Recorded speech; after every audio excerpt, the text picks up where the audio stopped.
अस्सलाम वालेकुम स्टूडेंट्स, कैसे हैं आप सब लोग। उम्मीद करता हूँ सारे के सारे लोग खैरियत से होंगे और अपनी ज़िंदगी में मस्त कर रहे होंगे। स्टूडेंट, जैसा कि मैं मालूम है हमने एक लेक्चर सीरीज स्टार्ट कर रखी है सर, वो है BPSC physics, FPS physics, Pakistan atomic energy के टेस्ट और प्यास फेलोशिप की तैयारी के लिए। इसके लिए जो हम आज स्टार्ट करेंगे सर, पोलराइजेशन ऑफ लाइट से स्टार्ट करेंगे, क्योंकि लाइट है वेव्स। इसीलिए पहले हम लोग वेव्स की दुनिया में जाएंगे। वेव्स की बात करें तो वेव्स टू टाइप्स की होती हैं। एक होती है हमारे पास ट्रांसफर वेव्स और सेकेंड होती है लॉन्गिट्यूडनल वेव्स। ट्रांसफर वेव्स का किस्सा ये होता है कि particles vibrate perpendicular to the direction of propagation of waves, यानी कि पार्टिकल्स अगर इस डायरेक्शन में मूव कर रहे हैं तो वेव्स इनके परपेंडिकुलर मूव करेगी। अगर रस्सी की बात करें कि रस्सी को हम लोग क्या करते हैं, टाग देते हैं, एनर्जी और मोमेंटम आगे ट्रांसफ़र करते हैं in the form of waves. वो वेव्स ये वाली उसी किस्म की हो गई, ये हो गई ट्रांसफर वेव्स। इस ट्रांसफर वेव्स में हमारे पास दो एक्सेस बनते हैं। फर्स्ट एक्सेस वाई एक्सेस है। वाई एक्सेस में particles up and down move करते हैं, वाइब्रेट करते हैं और वेव्स प्रोपेगेट करती है अलोंग एक्स एक्सेस। अब एक्स एक्सेस और वाई एक्सेस जहाँ पर आ जाएं तो वहाँ पर बनता है एक प्लेन।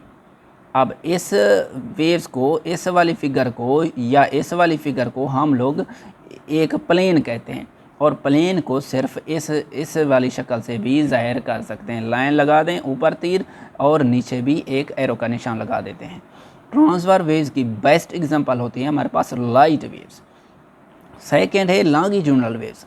लॉन्गिट्यूडनल वेव्स में सिर्फ एक एक्सेस होता है, वो होता है एक्स एक्सेस वाला या वाई एक्सेस वाला। फर्ज कर लें particles along x axis vibrate कर रहा है तो वेव्स उसी डायरेक्शन में, उसी एक्सेस के अलोंग प्रोपगेट करती है, यानी कि particles vibrate parallel to the direction of propagation of waves.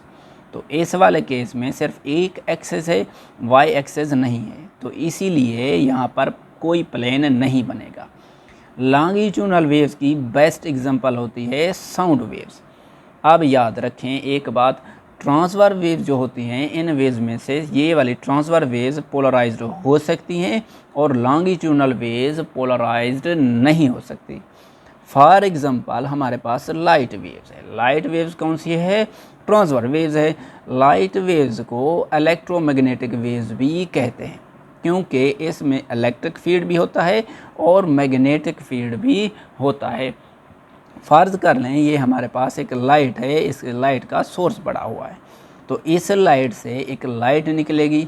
इस लाइट में इलेक्ट्रिक फील्ड भी होगा और मैग्नेटिक फील्ड भी होगा। फ़र्ज़ कर लें ये वाला एक्सिस शो कर रहा है मैग्नेटिक फील्ड को और ये वाला एक्सिस शो कर रहा है इलेक्ट्रिक फील्ड को, यानी कि इस लाइट में दो प्लेन्स है। एक प्लेन है अलोंग वाई एक्सिस और दूसरा प्लेन है ये वाला अलोंग एक्स एक्सिस। क्योंकि लाइट मूव करती है, फ़र्ज़ कर लें लाइट मूव कर रही है इस डायरेक्शन में, इस लाइट के रास्ते में पड़ा हुआ है एक विंडो, वो फ़र्ज़ कर लें विंडो पड़ा हुआ है अलोंग एक्स एक्सिस, तो इस विंडो से लाइट का सिर्फ एक प्लेन पास कर पाएगा, वो प्लेन होगा जो इसके पैरेलल होगा। अब देखें ये वाला एक प्लेन है अलोंग वाई एक्सिस, जब लाइट गुजरेगी यहाँ से तो ये वाला कंपोनेंट इस विंडो से आगे पार नहीं कर पाएगा, क्योंकि ये वाला प्लेन इस विंडो के परपेंडिकुलर है, ना कि पैरेलल है। अब देखें दूसरा कंपोनेंट अलोंग एक्स एक्सिस वाला। एक्स एक्सिस वाला जो प्लेन होगा, ये वाला प्लेन इस विंडो के पैरेलल है, तो ये वाला प्लेन इस विंडो से आसानी से पार कर पाएगा। अब जो लाइट यहाँ से गुजरेगी वो लाइट नहीं कहलाएगी बल्कि पोलराइज्ड लाइट कहलाएगी, क्योंकि पोलराइज्ड लाइट में हमें सिर्फ एक प्लेन चाहिए होता है, दूसरा प्लेन वहाँ पर नहीं होता। तो पोलराइज्ड लाइट में हमें एक प्लेन की ज़रूरत पड़ती है। अगर एक प्लेन किसी तरीके से हासिल कर लें तो उसे कहते हैं पोलराइज्ड लाइट। अब इस तरीक़ेकार से इस विंडो से सिर्फ एक प्लेन हासिल हुआ है, इसीलिए ये पोलराइज्ड लाइट है, क्योंकि ये पड़ा हुआ है एक्स एक्सेस के अलावा। तो ये लाइट कहलाएगी जो इस विंडो से पार होगी आगे, वो कहलाएगी एक्स पोलराइज्ड लाइट।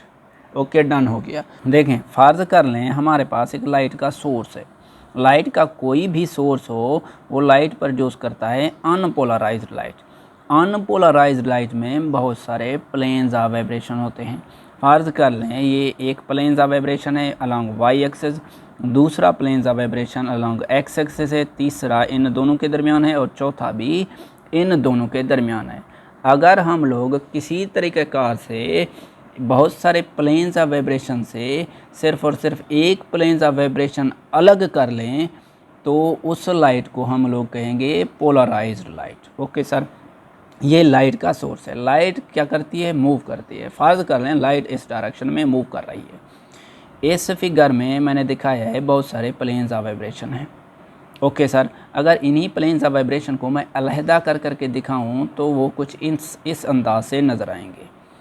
ये लाइट मूव कर रही है, इस लाइट के सामने हमने एक मटेरियल रख दिया है। क्या है सर, मटेरियल। इस मटेरियल को कहते हैं पोलराइज़र, क्योंकि ये लाइट को पोलराइज्ड करता है। इस मटेरियल्स में एटम्स और मॉलिक्यूल्स की जो अरेंजमेंट होती है कुछ इस अंदाज से होती है कि इस मटेरियल में बहुत सारे प्लेन्स ऑफ ट्रांसमिशन बनते हैं। फ़र्ज़ कर लें ये हमारे पास एक प्लेन्स ऑफ ट्रांसमिशन है। अच्छा, इस प्लेन ऑफ ट्रांसमिशन से लाइट का वो पोल या वो प्लेन गुज़र पाएगा जो इसके पैरेलल होगा। अब देखें इन प्लेन्स में से ये वाला जो पोल है, ये वाला जो प्लेन है वो इस प्लेन ऑफ ट्रांसमिशन के पैरेलल है। तो इन सारे प्लेन्स ऑफ वाइब्रेशन में से ये प्लेन्स जो है वो आगे पास कर पाएगा और बाकी यहाँ पर रुक जाएंगे क्योंकि वो डिफरेंट डायरेक्शन में हैं। अब इस मटेरियल से जो लाइट पास करेगी वो पोलराइज्ड लाइट कहलाएगी। क्या होगी सर, पोलराइज्ड लाइट। इस पोलराइज्ड लाइट के सामने हम लोग एक मटेरियल रख देते हैं, वो मटेरियल कहलाता है एनालाइज़र। क्या होता है सर, एनालाइज़र। एनालाइज़र का काम ये होता है कि इस मटेरियल से जो लाइट आ रही है वो पोलराइज्ड है भी या नहीं भी, बस इसका काम यही बताना होता है। फ़र्ज़ कर लें ये एनालाइज़र इस मटेरियल के पैरेलल पड़ा हुआ है। क्या है सर, पैरेलल। तो उस वक्त क्या एंगल बनेगा, 0 डिग्री। अगर पैरेलल है तो ये वाले जो प्लेन्स ऑफ वाइब्रेशन हैं इस एनालाइज़र से सेम एज इट इज़ गुज़र जाएंगे। अगर गुज़र गए तो इसका मतलब ये है कि ये लाइट पोलराइज्ड लाइट है। क्या है सर, ये वाली लाइट पोलराइज्ड लाइट है। अगर इसी एनालाइज़र को हम रोटेट करते हैं, क्या करते हैं सर, रोटेट करते हैं, तो इस एनालाइज़र से पास होने वाली लाइट की इंटेंसिटी डिक्रीज़ होती चली जाएगी। जितना रोटेट करते चले जाएंगे उतनी ही लाइट की जो इंटेंसिटी है आई वो डिक्रीज़ करती चली जाएगी। फ़र्ज़ कर लें इस एनालाइज़र को हमने इतना रोटेट कर दिया कि इस पोलराइज़र और एनालाइज़र के दरमियान एंगल बना क्या, 90 डिग्री। यानी कि फ़र्ज़ कर लें ये हमारे पास एक एनालाइज़र है, ये प्लेन्स ऑफ वाइब्रेशन है। ये अगर सेम पैरेलल पड़े हुए हैं, मैं यूँ दिखा देता हूँ, पैरेलल पड़े हुए हैं तो ये क्या करेंगे, ये प्लेन्स इस एनालाइज़र से गुज़र जाएंगे। अगर इसी एनालाइज़र को मैं यहाँ पर इस डायरेक्शन में रोटेट कर देता हूँ, यानी कि कोई एंगल बना देता हूँ, तो ये प्लेन्स आगे नहीं गुज़र पाएंगे। अगर नहीं गुज़र पाए तो इससे आगे लाइट भी नहीं गुज़र पाएगी। नो लाइट यहाँ से ट्रांसमिट कर पाएगी। इसका मतलब ये है कि ये लाइट पोलराइज्ड लाइट है। अगर बिलफर्ज ये लाइट अगर इस एनालाइज़र को जितना रोटेट करें light same as it is गुज़र जाती है तो इसका मतलब होगा लाइट पोलराइज्ड लाइट नहीं है। ओके सर, अगर ना गुज़र पाएँ तो इसका मतलब क्या है, लाइट क्या होगी, पोलराइज्ड लाइट। ये वाली लाइट क्या होगी, पोलराइज्ड लाइट। याद रखें ये उस वक्त होगा अगर इस एनालाइज़र को हम लोग रोटेट कर दें, कि इतना रोटेट कर दें जब एंगल बन जाए 90 डिग्री। देखें अब पोलराइजेशन की डेफिनेशन करते हैं। इसकी डेफिनेशन ये है कि कन्फाइनमेंट, क्या है sir, confinement of vibrations of particles in one plane is called polarised light. देखें सर, यहाँ देखें कि प्लेन्स ऑफ वाइब्रेशन बहुत सारे हैं। एक ऐसा तरीक़ाकार हमने बनाया कि इन बहुत सारे प्लेन्स ऑफ वाइब्रेशन को महदूद करके, कन्फाइन करके एक सिंगल एक प्लेन तक महदूद कर दिया। उस प्लेन को हम लोग कहते हैं पोलराइज्ड। क्या कहते हैं सर? पोलराइज्ड। अगर ये लाइट है तो कहलाएगी पोलराइज्ड लाइट। क्या होगी सर? पोलराइज्ड। पोलराइजेशन की डेफिनेशन ये होगी। एमसीक्यूज़ है हमारे पास, एक एमसीक्यूज़ का आंसर भी इसी एमसीक्यूज़ में, इसी सवाल में है। ये कहता है कि on polarisation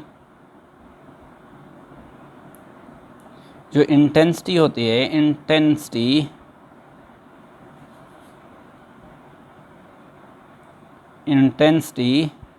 intensity of light reduces to half। Intensity half हो जाती है जब लाइट पोलराइज्ड होती है, इंटेंसिटी हाफ हो जाती है। क्योंकि देखें यहाँ पर जब किसी पोलराइज़र से लाइट गुजरती है, पोलराइज्ड होने के लिए उसका एक कंपोनेंट कट कर जाता है, क्या रुक जाता है, और सिर्फ एक कंपोनेंट पास करता है। यानी कि दो कंपोनेंट थे तो सिर्फ एक बच गया। इसका मतलब ये हुआ कि लाइट हाफ हो गई। क्या हुई सर? हाफ हो गई। क्योंकि आधी लाइट तो इस पोलराइज़र से निकल गई और आधी लाइट यहाँ पर रुक गई। इसका मतलब हुआ इंटेंसिटी हाफ हो गई। इसके बाद होता है एनालाइज़र। हमने देखा है जो एनालाइज़र है वो चेक करता है, चेक्स पोलराइजेशन ऑफ लाइट। इसका सिर्फ एक ही काम होता है कि लाइट को चेक करे कि वो पोलराइज्ड है या नहीं है। इसके बाद हमारे पास कंसेप्ट आता है मेलस लॉ। ये लॉ टोटली डिपेंड करता है एनालाइज़र पर। क्या है सर? किस पर? एनालाइज़र पर। ये कहता है ऑन रोटेशन ऑफ एनालाइज़र। हमने देखा था रोटेशन पर जो इंटेंसिटी थी वो डिक्रीज़ करती थी। क्या करती थी सर? डिक्रीज़ करती थी। अगर डिक्रीज़ करती थी तो इसका मतलब है पहले अगर इंटेंसिटी थी I0, अगर उसको हमने रोटेट कर दिया, इंटेंसिटी डिक्रीज़ हो गई, वो इंटेंसिटी फ़र्ज़ कर लें I बन गई। इस लॉ के मुताबिक I जो होगी, इंटेंसिटी डिक्रीज़ होने वाली होगी, इक्वल होगी original intensity multiplied by cos square theta. MCQs है हमारे पास। ये एमसीक्यूज़ कहता है इफ़ एनालाइज़र जो आपके पास था, analyser is rotated through 60 degree, तो बताएं उस वक्त इंटेंसिटी कितनी बचेगी। चेक करके दिखाते हैं इसको। इंटेंसिटी का फार्मूला है I=I0 cos स्क्वायर थीटा। आपके पास थीटा जो बता रखा है वो 60 डिग्री का है। ये बनेगा I0 cos 60 डिग्री की वैल्यू होगी 1/2 का स्क्वायर। ये बनेगा I0 डिवाइडेड बाई 4। अगर एनालाइज़र को आप लोग 60 डिग्री तक रोटेट कर दें, जो इंटेंसिटी बचेगी वो ओरिजिनल का 4 टाइम्स लेस होगी। अब देखें, याद रखें, एक पॉइंट है मैं लिख रहा हूँ कि जो पोलराइजेशन है,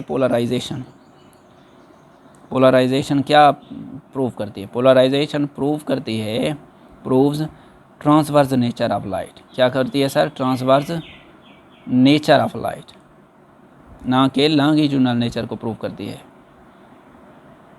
ये वाली बात साबका पेपर में एमसीक्यूज़ के तौर पर पूछी गई है, इसीलिए मैंने यहाँ पर पॉइंट करके बता दिया। तो ये भी याद करें, जो लाइट है, लाइट कैन बी पोलराइज्ड। सिर्फ लाइट ही पोलराइज्ड हो सकती है, पोलराइज्ड। एंड जो साउंड होती है, sound cannot polarised. Sound polarised नहीं हो सकती। और साउंड दोनों एक्सेस में, दोनों पोल्स साउंड के किसी भी एनालाइज़र से आसानी से गुजर जाएंगे, वो एक्स एक्सेस वाला हो या वाई एक्सेस वाला। और लाइट की दुनिया में हमने देखा कि पोलराइज़र से सिर्फ एक प्लेन्स ऑफ वाइब्रेशन गुजर पाता है। अगर गुजर पाया तो वो लाइट पोलराइज्ड लाइट कहलाएगी। तो आज के लिए इतना ही, मिलते हैं नेक्स्ट। तब तक के लिए अल्लाह हाफिज़।